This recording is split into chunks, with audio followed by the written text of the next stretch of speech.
বাংলাদেশের বৃহৎ বিল চলন বিল প্রতি বছর বর্ষায় পর্যটকদের পদচারণায় মুখরিত থাকে বিলশা, কুন্দুল, সিংড়া পয়েন্ট ও তিসিখালী। তবে এবছর বর্ষা মৌসুমেও চলন বিলে পানি না থাকায় নেই আগের মতো পর্যটক, চলছে না নৌকা, তাই অনেকটাই মানবতার জীবনযাপন করছেন নৌকার মাঝি ও পর্যটক নির্ভর দোকানিরা।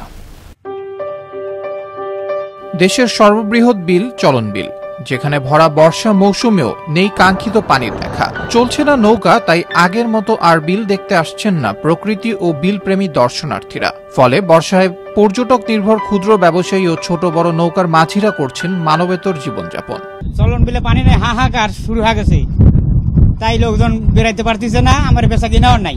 বন্যা নাই, বন্যার কারণে নদী শুকিয়ে গেছে, লোকজন আসতেছে না, খুবই কম। আমার ব্যবসা খুবই খারাপ এবং ব্যবসাই নেই।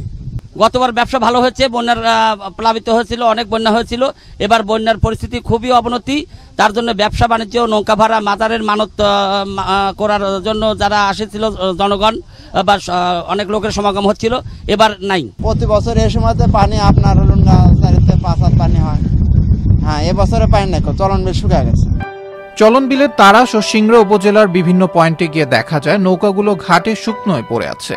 কিছু বোট নৌকা চললেও বিলে পানি কম থাকায় চলতে পারছে না শ্যালো ইঞ্জিন চালিত নৌকা। তাই বিলের ঘাটে নৌকার মাঝিরা অলস সময় পার করছেন। নেই বিল পারের ক্ষুদ্র ব্যবসায়ীদের বেচা কেনা, তাই কেউ কেউ আবার পেশা বদলের চিন্তাও করছেন।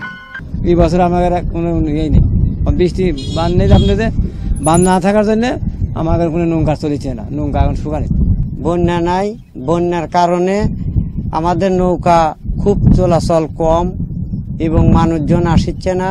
বন্যা যদি বাড়তো তাহলে হয়তো চলন বিলে পানি টানি কম, লোকজন আসছে কম, লোকজন নৌকার ভাড়াটারও কম। মনে হয় আজ সারাদিনে গোবলে 110-20 টাকা পাইতে পারি, এরকম হলে তো আমরা নৌকা চালাতে পারবো না।